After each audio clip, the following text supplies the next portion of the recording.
भाई दूज की कहानी। एक समय की बात है। एक बूढ़ी माँ थी। उसके एक पुत्र और एक पुत्री थी। पुत्री की शादी हो चुकी थी। एक दिन भाई दूज के त्योहार पर बेटे ने अपनी माँ से बहन के घर जाने का अनुरोध किया। तब बूढ़ी माँ ने कहा, बेटा, तेरी बहन तो बड़ी कलिया है। वह हर वक्त लड़ती है। तू उसके घर जाकर क्या करेगा? बेटे के अनुरोध करने पर बूढ़ी माँ ने उसे अनुमति दे दी। भाई अपनी बहन से मिलने के लिए घर से निकलता है। रास्ते में उसे नदी मिलती है। नदी बोलती है, मैं तेरा काल हूँ, तुझे डुबाऊंगी।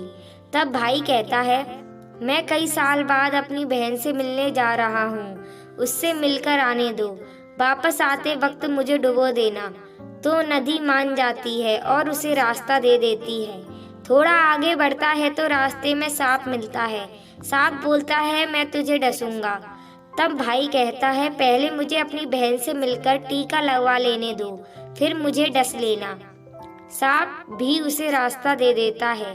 अब वह आगे बढ़ता है। आगे जंगल में उसे एक शेर मिलता है। शेर कहता है, मैं तुझे खाऊंगा। तो भाई उसे फिर वही बोलता है कि मैं पहले अपनी बहन से मिलकर टीका लगवा लूं, फिर लौटते समय मुझे खा लेना।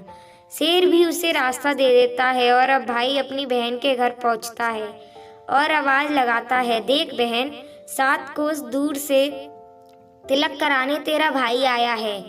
बहन उस वक्त सूत काट रही होती है। तब उसका सूत बीच में ही टूट जाता है।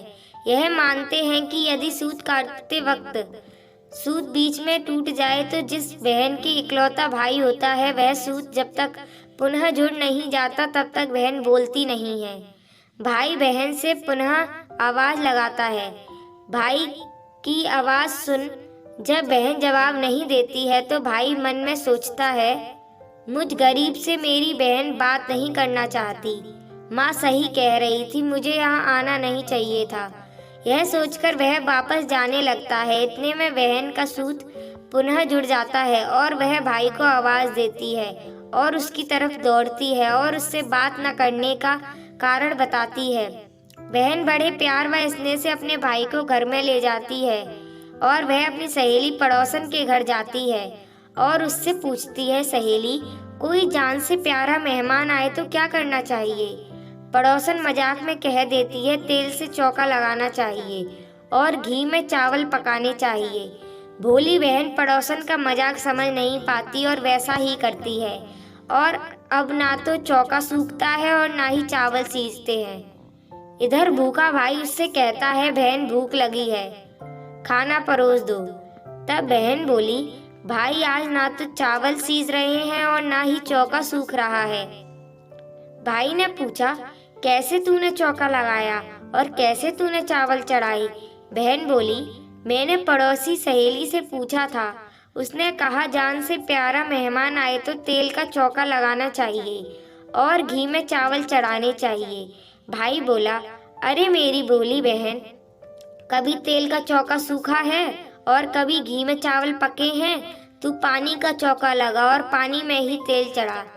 फिर वह ऐसा ही करती है। जब चौका सूख जाता है और चावल पक जाते हैं तब घी और शक्कर डालकर भाई को भोजन कराती है और फिर उसके तिलक करती है।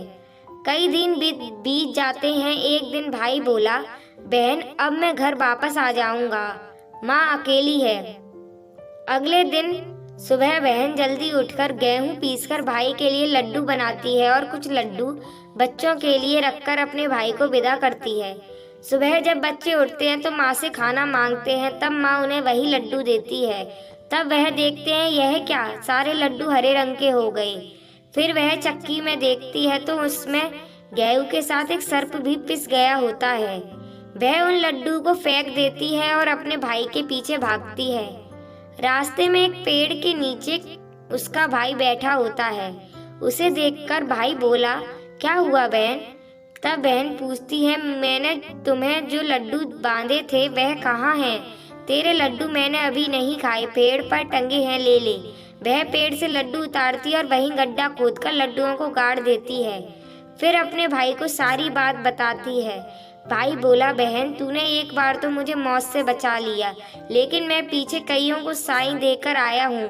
और बहन को सारी बात बताता है। वह दोनों बैठे वहाँ बात कर ही रहे होते हैं कि बहन भाई से पानी मांगती है। भाई बोला, थोड़ी देर दूर एक तालाब है, वहाँ से मैं अभी पानी लेकर आता हूँ। बहन बोली, मैं खुद जाती हूँ, पानी पीकर वापस आती हूँ। वह पानी पीने तालाब में पहुँचती है तो देखती है कि वहाँ एक बुढ़िया बैठी है। वह उसके पास जाकर पूछती है, माँ तुम यहाँ क्यों बैठी हो? तब वह बुढ़िया बोलती है, मैं विधाता हूँ, एक बहन के भाई की तात गाड़ रही हूँ।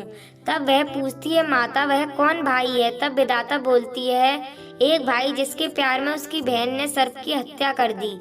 बहन सोचती है यह तो मेरा ही भाई है। वह घबरा जाती है और विधाता से पूछती है, माता उस भाई को श्राप से बचने के लिए क्या करना होगा?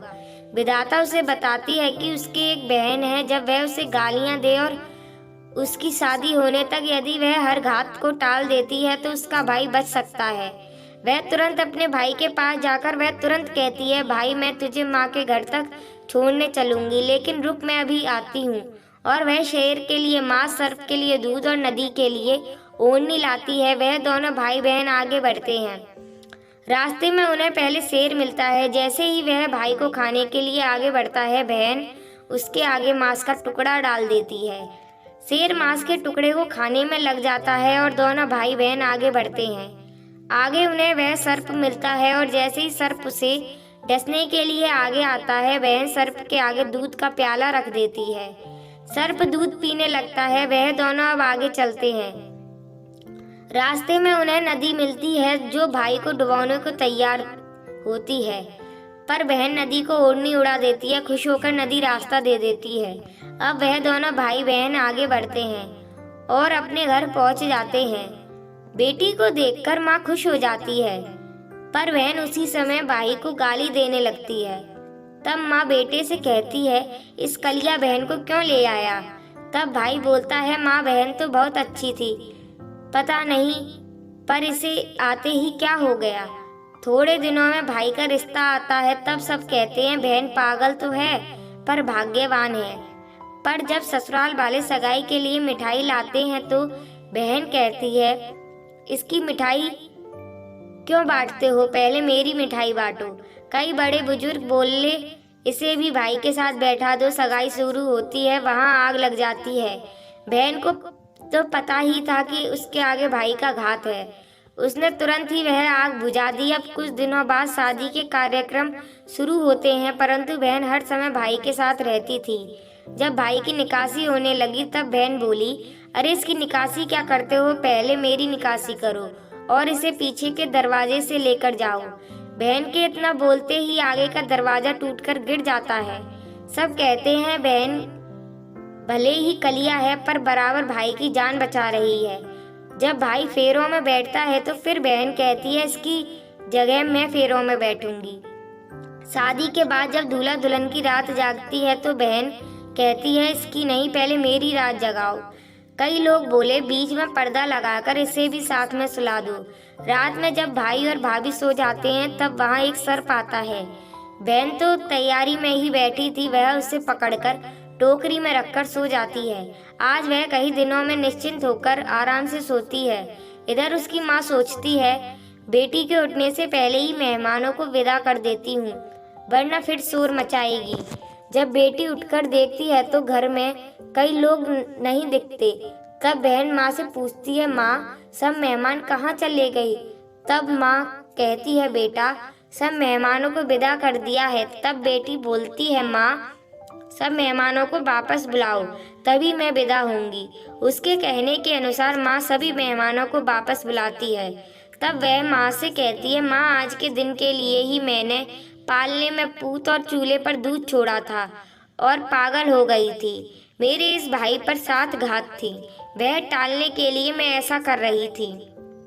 उसकी यह बात सुनकर माँ और भाई बहुत खुश हो जाते हैं और सबसे पहले अपनी बेटी को विदा करते हैं और उसके बाद सभी मेहमानों को विदा करते हैं। इस दिन के बाद से ही हर बहन अपने भाई के लंबे उम्र की कामना से भाई दूज का त्योहार मनाने लगी। इस दिन बहन भाई को टीका करती है और इस कथा को सुनती है।